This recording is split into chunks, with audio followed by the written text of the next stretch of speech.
Okay. So our first item of business is a really good idea that Craig came up with. So you want to describe it? Sure. So there's a website that a lot of people use called meetup.com. Meetup is good for organizing a bunch of folks together under around a common interest. We use it ourselves I use it for two different groups. And I was thinking, you know what, we probably could use it for this group. It used to be a lot more localized. So you'd have people in a geographical area. But because COVID happened, they've now made it so that you can also do online meetings, which seems perfect for what we can do here. The idea of it is to put up a group of like-minded interactive storytelling folks, and at the very least put up this meeting so that other folks can participate in it, so we have an audience that way. The second thing is to possibly do some other meetings around interactive storytelling, not necessarily ones hosted by Chris, because I know your time is finite, but at the very least get us some other folks, maybe to just do introductory stuff, maybe do some writing sessions, discussion about interactive storytelling and such. So that was an idea that I floated in the community channel, which I created on Discord. So if this resonates with you, I'd be more than happy to have some help with this. If anyone would like to help out, feel free to either contact me in the Discord, post it into the community channel, or you can contact me over at decafbad.net/contact. That's decafbad.net/contact, as in the coffee. Um, I think actually it's important that I not participate because Right. I would have a more open, freer discussion with me absent. Right. Because I would come swooping down with you know thunderclap and lightning bolt. Thus says Chris. No, it honestly, if you feel like popping in, cool. But on the same token, I understand that you bring a lot of gravitas to this, so I understand completely. Yeah. Let me, while we're on this, I have been thinking about running this seminar at different times. And one idea would be to do it at 2 or even 3 different times each month. So it would be first Sunday at 9 a.m. PDT, second Wednesday at 4 p.m. PDT, and third Friday at 10 p.m. PDT, something like that. The difficulty here is generating enough content for all those meetings. So any thoughts on the advisability of doing that? I know for myself, Wednesday is remarkably bad because that's when everyone decides to have their meetings. And Friday at 10 p.m. PDT for me would be, I mean, that would get a lot more of the folks that are outside of the United States to participate. So that's not necessarily a bad thing. It's just I will probably be making sleeping sounds, or at least getting near to that. Well, the reasoning here is that each person would have a different, there'd be an ideal time for each individual. So right, in fact, definitely, we get a larger audience, but each particular seminar is still pretty small. I'm still not sure what to do about that.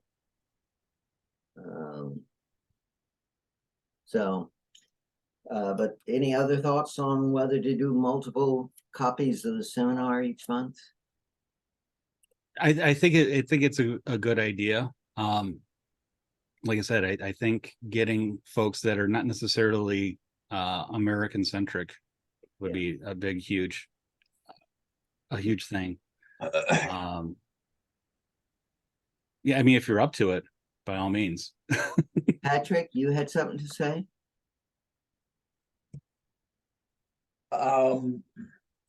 Hey, yeah, I mean, I think getting more YouTube content that's light, some like let's plays of some story world, some let's makes, some anything that's like an hour. Like surely we could probably make a lot of that content, but that's like a much more narrow funnel of people.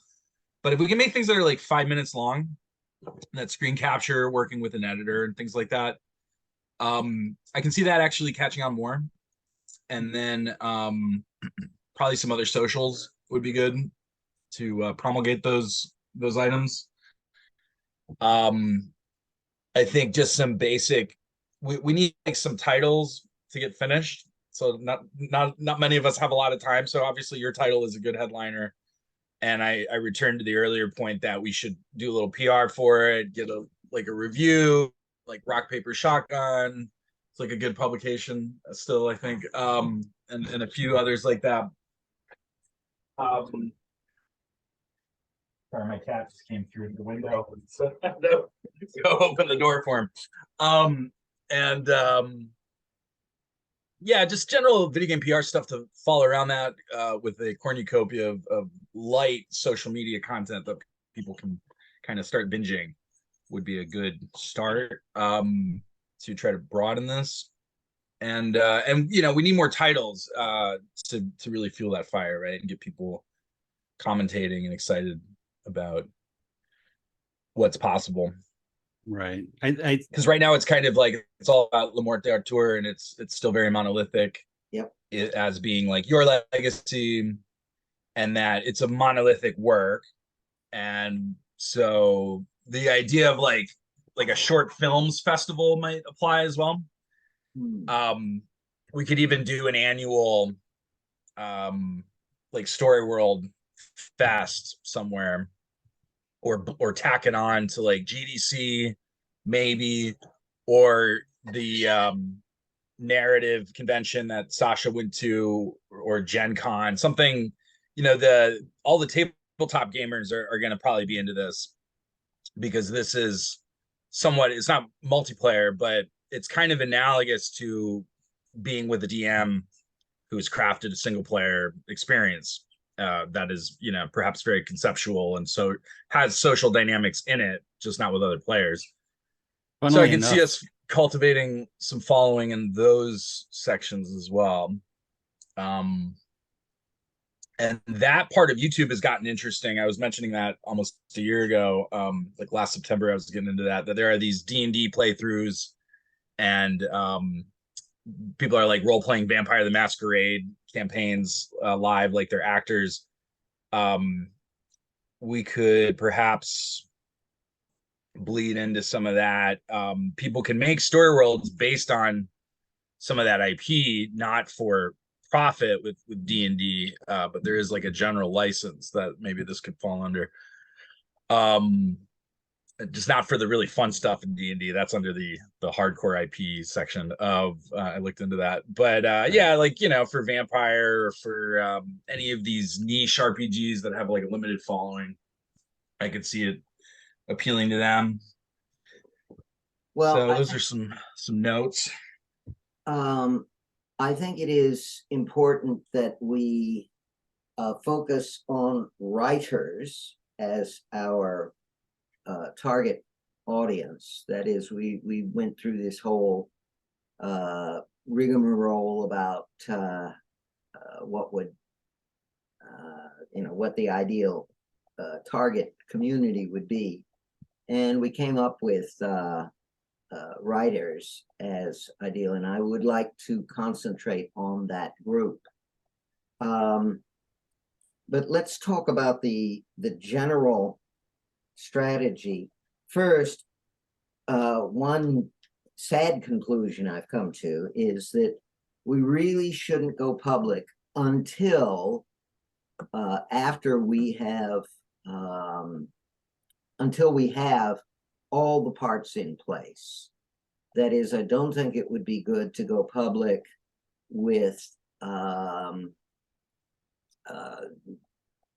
with saying, well, it'll be here real soon now.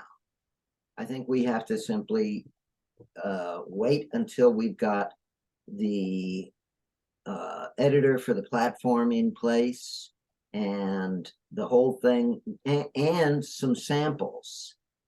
I don't know how well that, how long that will take, but we are not talking about something quick and easy. We're talking about at least 6 months. In fact, the primary gating item, there are actually 2 gating items. The first is the creation of the editing system, the spear shake for the new system, and then the creation of some story worlds using it. Now, I see the spear shake as the biggest problem. That's going to be a lot of work. I will do it in JavaScript, but it will not be easy. So that will take us a while. Let's see. Oh, for that kind of job, ChatGPT is very helpful. Like I, after 5 years back in June, kind of gave up on doing C++ for trade layer. So I started asking GPT to translate into JavaScript, which of course isn't comprehensive, but then it's been helpful to funnel a little further down and refactor. So I think it would greatly accelerate your effort on that regard. Wait, ChatGPT does a decent job of translating Java into JavaScript? Oh, sure. And if you describe something, it'll give you a prototype that is usually working.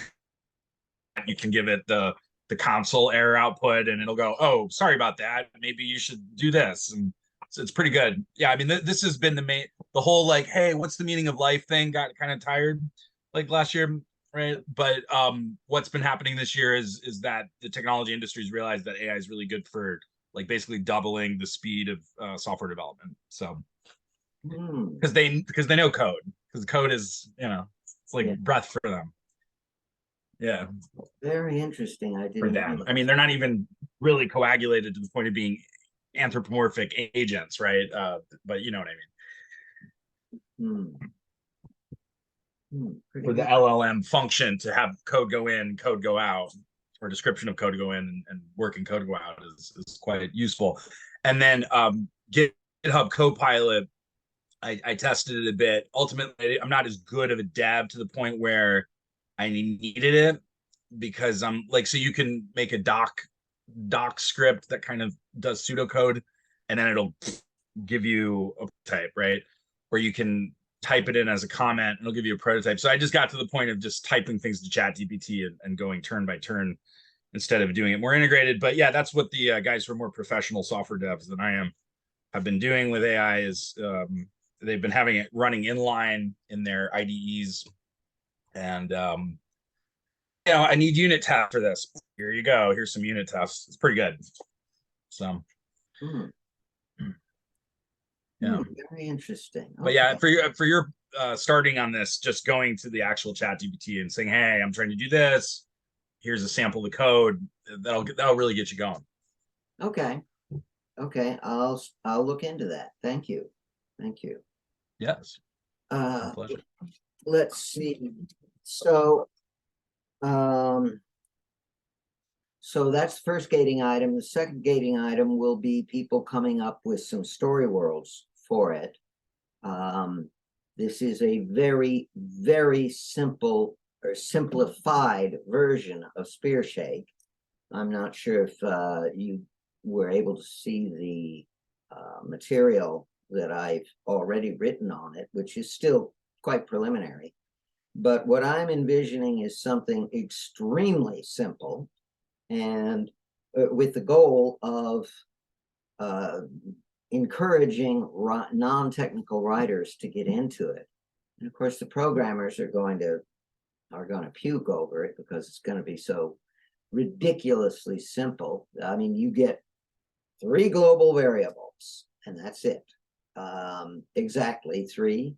You can give them custom names, and that's the only customization you get.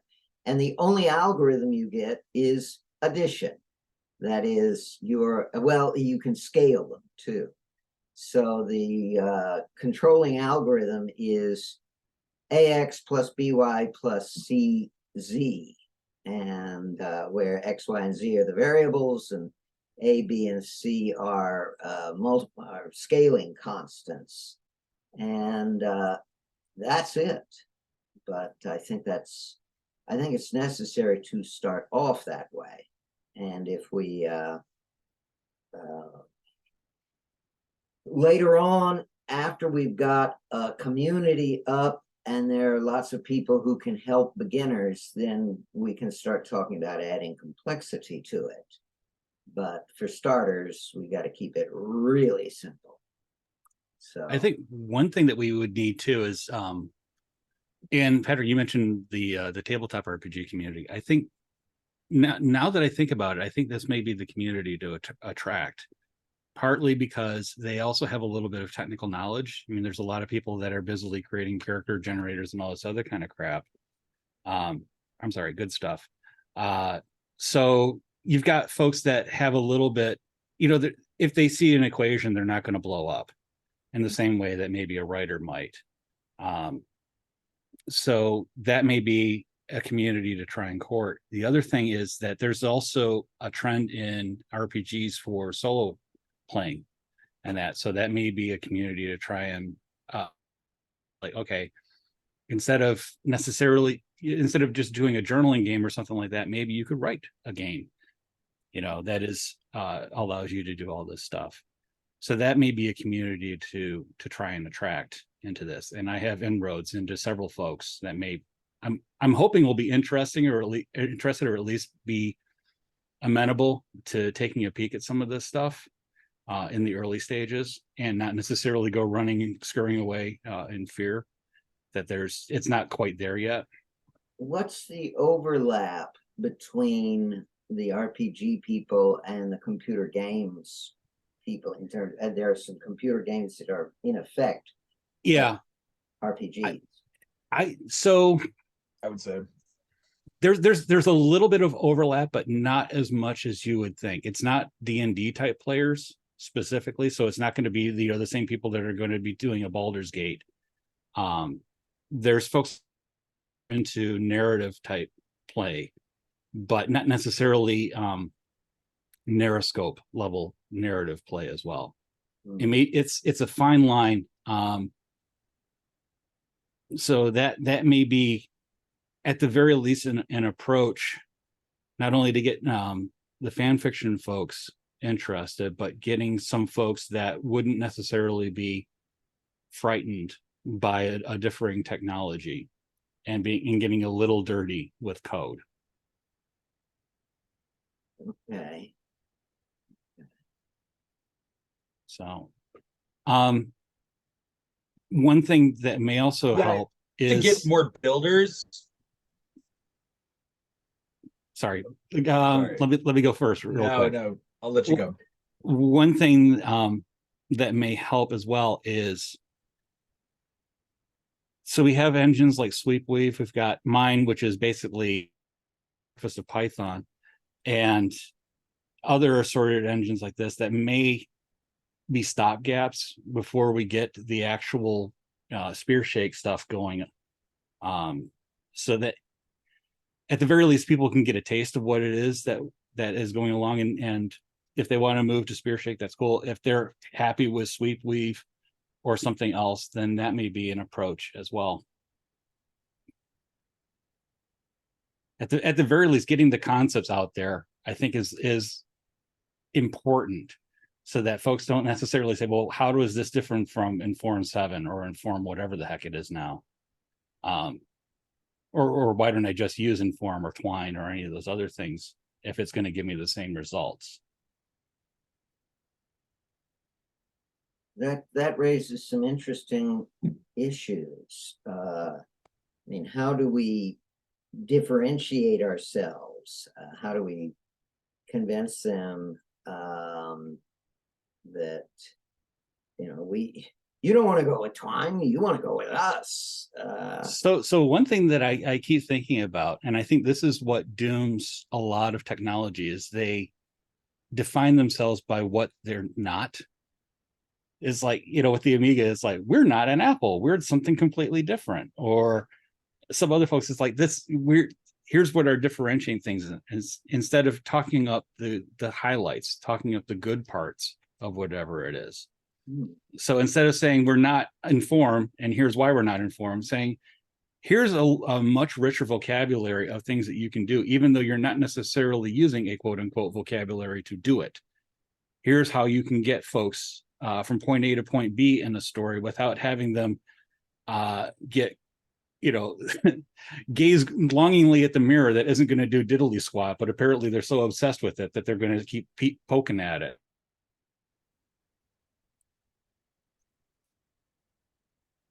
Okay, I think I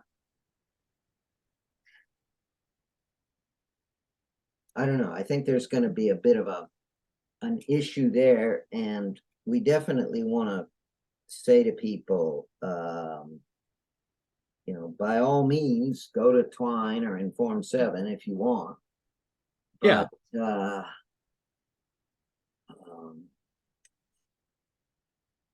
I don't want to get that community mixing with our community, because I think they'll push us in undesirable directions. Well, there's going to be folks that are. I was going to say, go ahead.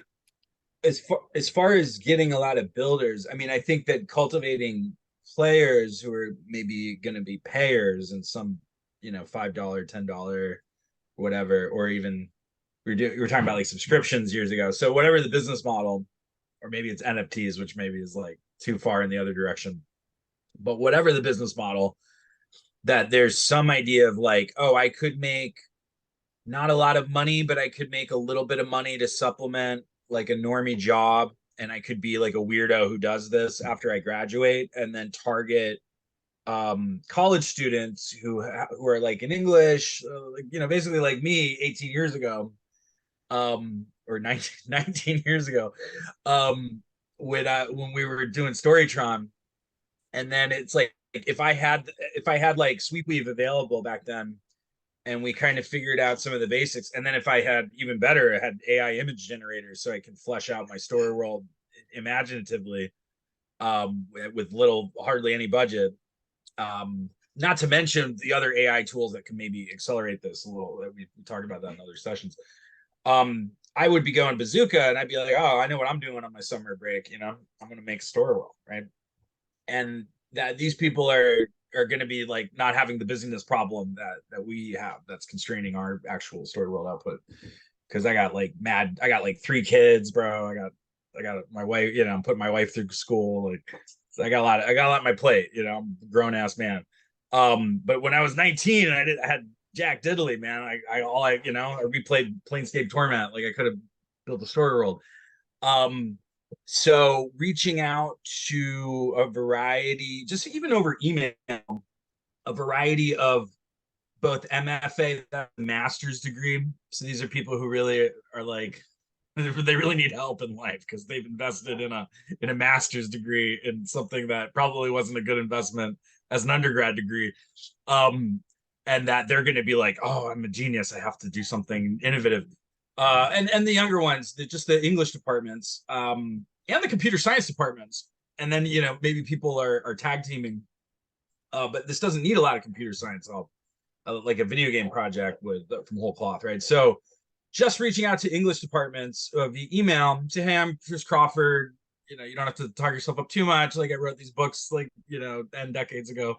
And then more recently, and here's what my life's work is produced, and you can talk about this in class, and you can get your kids, not kids or adults, technically, get your students interested in working with these engines and making something similar, and just see what they say. And I think if you peppered emails out to 50 schools, I think you would actually get a lot of traction out of, even if only 3 or 5 responded in the affirmative and was like, oh yeah, I want to teach this in my class, and turn some students onto it, or get it into their listservs and whatnot. I don't know.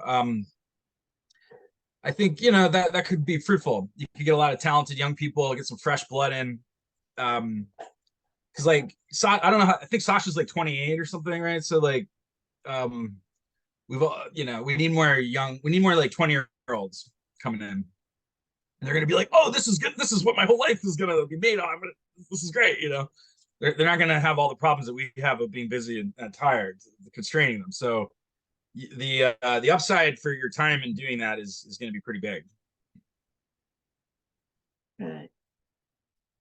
Okay, well, I think we've reached the end point of the discussion because there are at this point so many unknowns.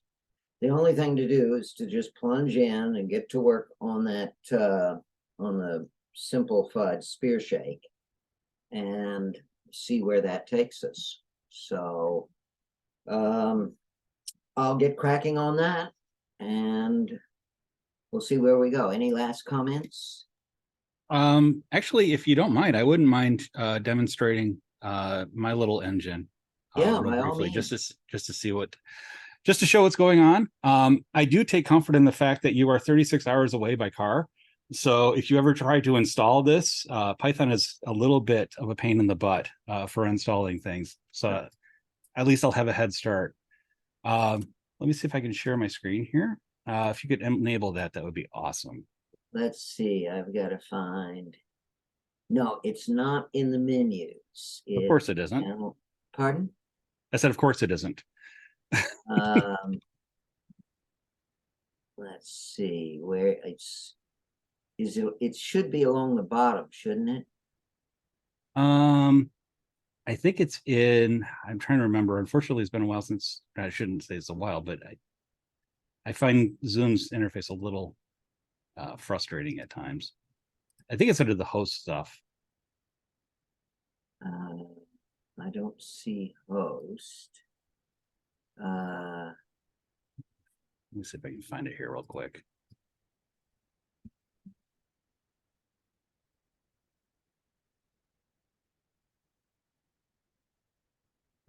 Here, there, I found something. Multiple participants can share simultaneously. Okay. So that should give you that ability. Does it? It does. Excellent. Thank you. Okay. All right. So I'm on a Linux machine, so bear with me. This was an exercise in trying to do a very short story world. So it's not going to do anything as far as, it doesn't have the length and breadth and depth of an LMD. It's more of a quick little exercise for myself to show how to do a quick story world. So this is called Decluttering, and it's basically you're spending 30 minutes with yourself in conversation with yourself, talking about stuff that you're trying to get rid of in your life because you have to move at some point. And I make it very clear, there's no way to win at this. You're not going to get any medals for your decluttering or anything like that. It's more just of a personal journey. So let's get to it. So you slowly descend down the basement steps. I'm not going to read all of this. As you enter the basement proper, you notice all the boxes and piles of things. This is going to be too much. This is your chance to lighten the load. So you scan the boxes, you recognize some of them. There's one that's from college, there's one from high school, there's the box full of books. 30 minutes. That's how long you gave yourself to start processing this mess. So you dive into that.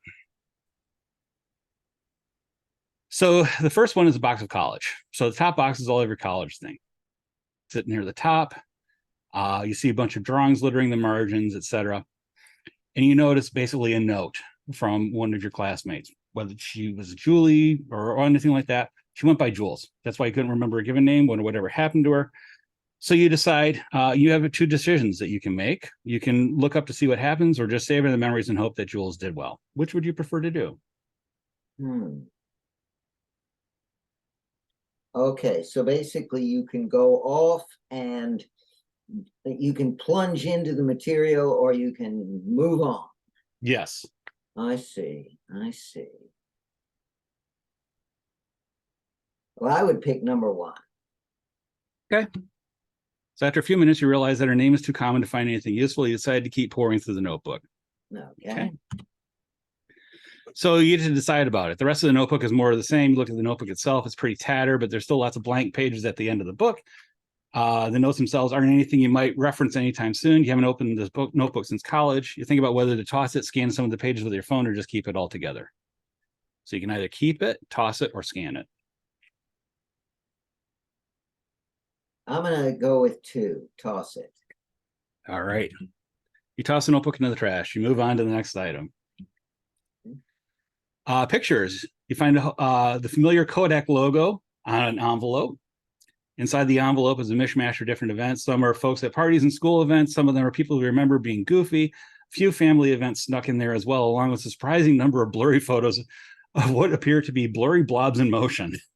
Wonder if there's a picture of Bigfoot in there, you chuckle to yourself. So you remember some of these pictures and whatnot, but you also notice yourself getting lost in the memories. If you're going to make a dent in this pile, you can't get sidetracked. You look at the timer.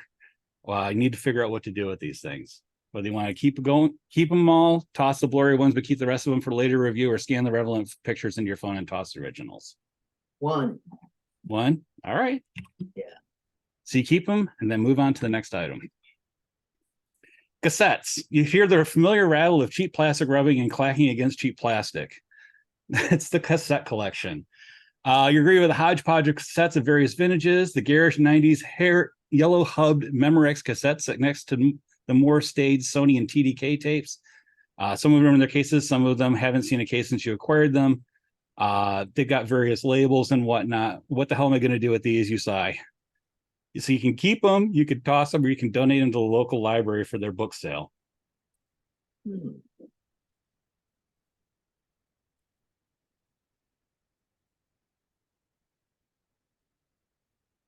I'd go with 1. Go with 1? Okay. Yeah. If you put the cassettes in the keep box, you wonder how long it'll take to get a working cassette deck. You move on to the next item. Okay. That gift. Now, this is a gift that your grandmother gave you, and you only refer to as that gift because hell it is. And I'm summarizing all of this stuff. It was given from a place of love. Your grandmother was always kind and thought highly of you, but her tastes were almost otherworldly. What she lacked in understanding who you were, she made up for and accepting you as you are. Unfortunately, she passed away a while ago, so you don't have any memories, items of hers with you. This god-awful gift is pretty much one of the few things that you have left to remind you of her. So you get to figure out what you want to do with it.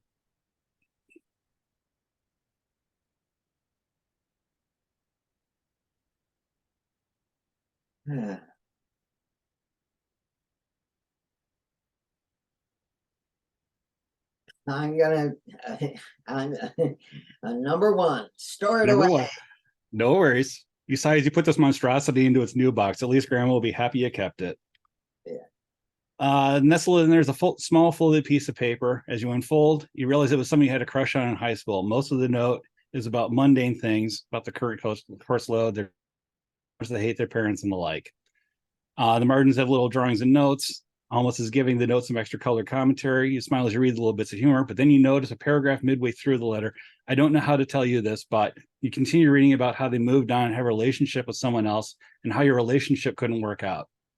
Even though it's been many years since this note was written, you can still feel the pangs of rejection. Intellectually, you know that it could never worked out, but reading those words set you back to that place and that time, the moment when you opened the letter for the first time, the heartache you felt.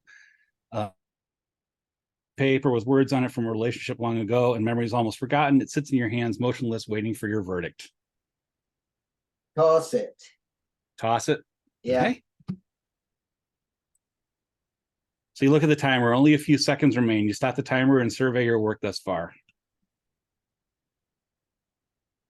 So there's more to do. You feels like you haven't make much headway, but at least you have a sense of what is in the basement. You have some tough choices to make about what is going to survive the move and what will ultimately be left behind.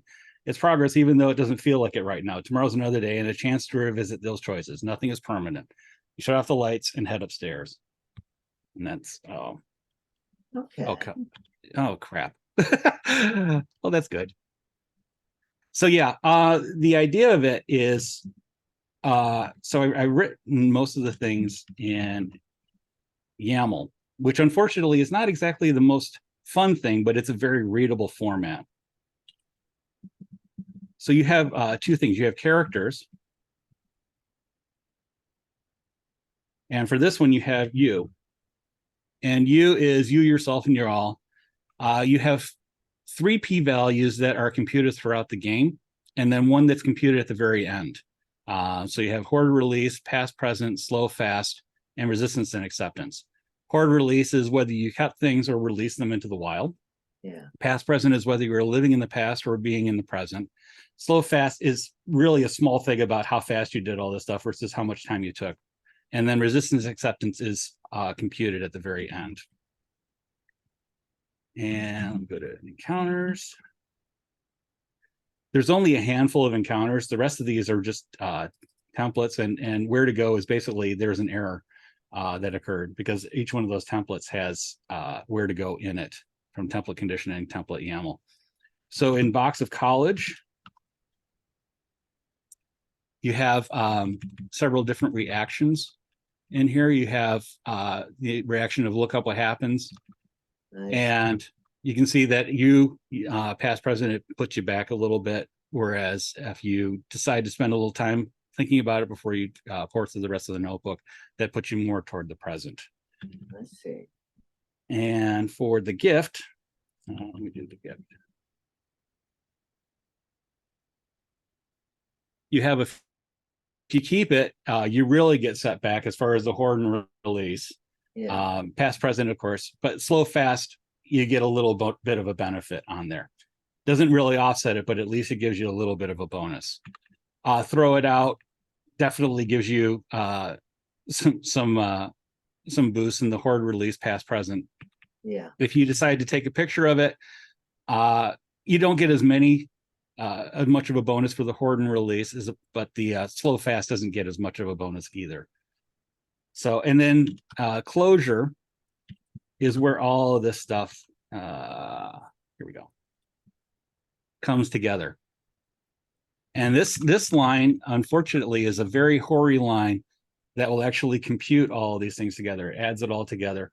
So it gives you a tiny little bonus for the slow fast, but it also then adds together your horde release and your past present together. And if you get more than 0.6, then you cite contentedly, and that gives you the quote unquote good ending, which is you're more in the present on this stuff. If you can, most of the time you'll either head toward one of these things. Like you look at this work this far, you feel a sense of accomplishment. So there's no real quote unquote bad ending. It's just where you feel at the very end of all of this stuff. So, and you can replay it as you want. I wouldn't necessarily recommend it, but it's short enough that you can play it multiple times. And it's very linear. So there's no branching, there's no going off and actually seeing what happened with Jules or any of those other things like that. It's just more of a go plotting straight through. In some ways, it's the Cosmo Quiz story world. But on the same token, I think there's a little bit more meaningful stuff in there than figuring out various different things via emotional Cosmo Quiz stuff. And when you get to the end of it, there's a file here, which is the save file, which shows all the encounters, what your horde release, past, present, slow, fast, and then the computer resistance acceptance is stored on here as well. Each of the encounters that you went through and the resulting move based off of that. So that's good. Thank you. Yeah, this is the first short story world I've seen that hangs together and and it works as a short story world. I'm impressed. Well, it's based off of real life events because I actually went through a box of old college crap, and I found the actual note in there from someone that was still in high school and I was in college, and basically saying it didn't work out, and it wasn't ever going to work out. So a lot of that stuff is based off of personal experience. Yeah, of course. I like that as because it's like, oh, this is mundane, and then it's like, no, this is like the sedimentary rock layers of a life. So you can embed, theoretically, you can make up things that didn't happen to you and thicken it up. How many turns is that in total? It was about 5 or 6. No, about a dozen, I thought. About a It wasn't dozen. a dozen. I think it was less than 10 actually. Oh, okay. So these are all ones that have decisions associated with them. So there's only 6 real decisions in the whole story. Oh, okay. That's very cool. Thank you. It's hard to make a short story world work, so kudos to you for that. Thank you. And yeah, we need more of this kind of these showcase examples, and then also to highlight specific techniques, like allowing you to drift into certain stat territories that unlock things. That's like a basic one that I was talking about a couple of meetings ago that I've employed. And secrets are another one, but that's a limited, that's like a toothpick against a brick kind of a thing, but you could use it to good effect. And then doing verbal scenarios where you can end up in different different outcomes, and that there's a couple, maybe 2 or 3 variables involved that evolve over the course of a few turns of a quick dialogue, and that's like one scene. That's another good one. So like we should and then there's obviously there's the big morality test at the macro level, which Chris implemented. And I was talking about a couple of meetings ago how that kind of game design is in different forms as a part of religions, and that people in religions are kind of trying to play a story world of their own lives to get it good enough puntos at the end. And that vibes with people, I think, at a deep level. And also the fact that religions like classically involved characters, right? This idea of like transcendental contemplation of like nature, what's beyond the universe, like what are the attributes of God. This is all more like from the axial age, and through even 1,000 years after like Buddha and Islam. The axial age is like 500 BC, where you get the Upanishads and the Greek contemplation. So human thought about these things evolved into more abstract realms, and it took a while, but that we were always generally inclined to faces of dramatic contrast and heroes and spectacular monsters and things like this, right? Right. And that this is kind of the rolling around in the attic of the human collective unconscious, essentially. And that's what story worlds deal with, whether your subject matter is grandiose or mundane. And Right. then the inner dimensions of the character development, which kind of is from the first technique, the drifting aspect, where you're kind of role playing and specializing through your early decisions. You could also that's why I have think a it's more intense a version of that. that's why I think it's a fertile ground for folks that are used to role playing, especially in a solo type context. And that is that if we can pull away from the simulationist D&D type stuff and get more into the narrative areas of this, I think there's some real good exploration that I think folks can do with this technology. It's just getting them to understand that this is something that they want to do, is going to be the challenging parts of it, because there are and not only do you have the technical hurdles, but you also have the hurdles of getting folks to think of things outside of the domain of puzzles and such. I think getting folks to think a little more introspectively is going to be one of the harder parts of this. Not necessarily impossible, but just pulling them out of that mindset of where's the part for my inventory? Where do I take the purple key and all that other kind of stuff is really going to be the challenging part of this. Yeah, and also that there's more than one right answer. Yeah. And we haven't done a story world yet that's a fairly significant scope, like Mort d'Arthur, where there are like 12 different endings to the final.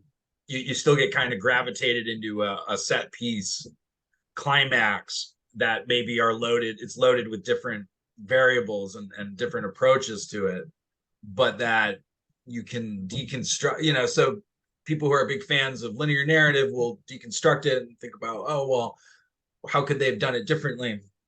And Yeah. story worlds are prime for that. And we haven't really explored that yet in any piece because it involves a fair amount of work.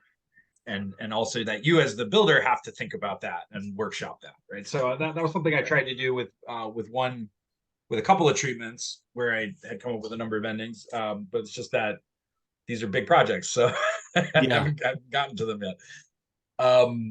So yeah, I'd love to. I really think.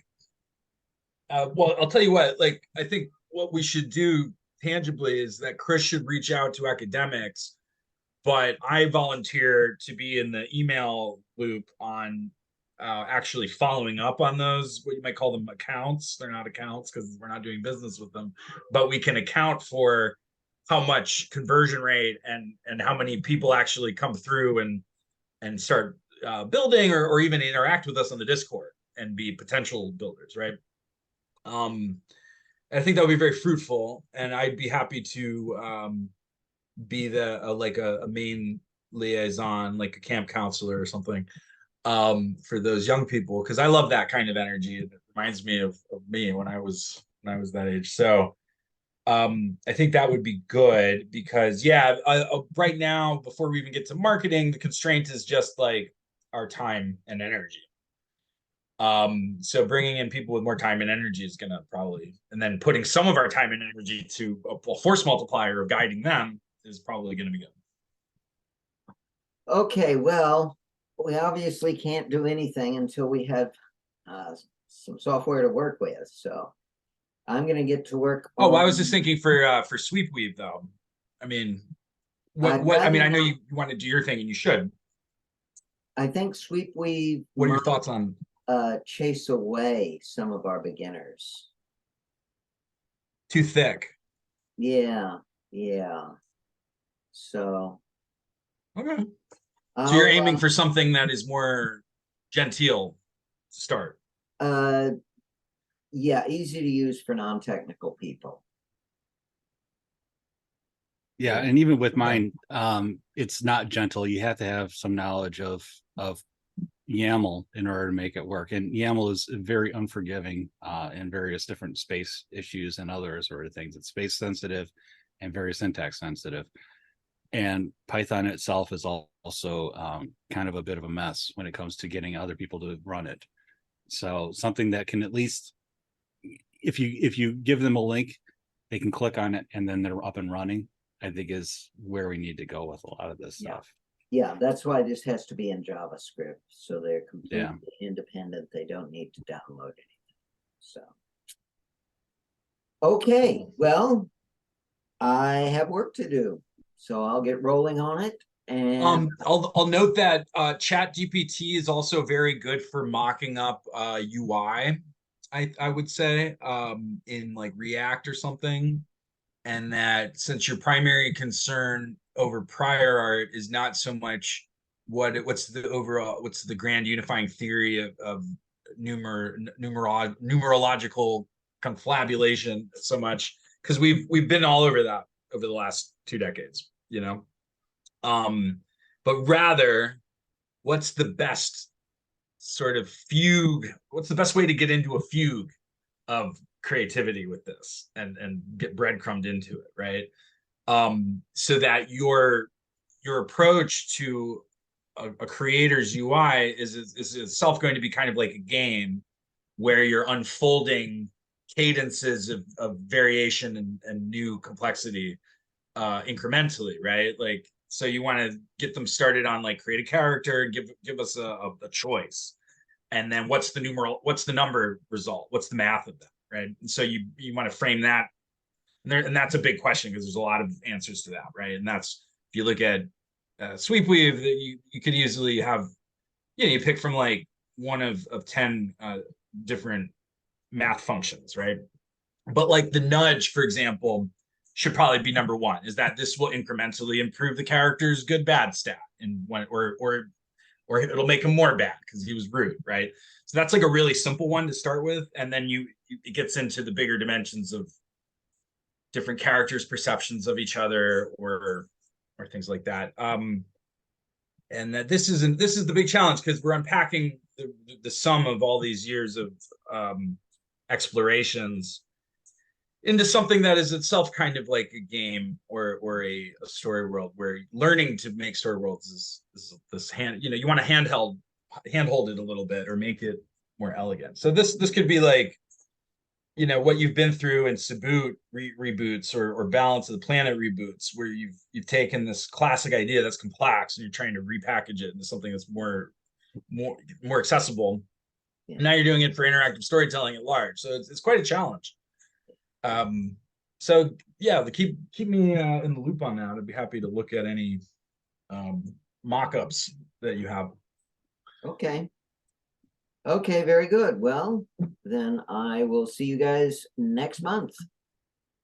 Sounds good. Thank you so Okay. much. Take care. Okay. Bye-bye. Bye-bye. Thanks, everyone.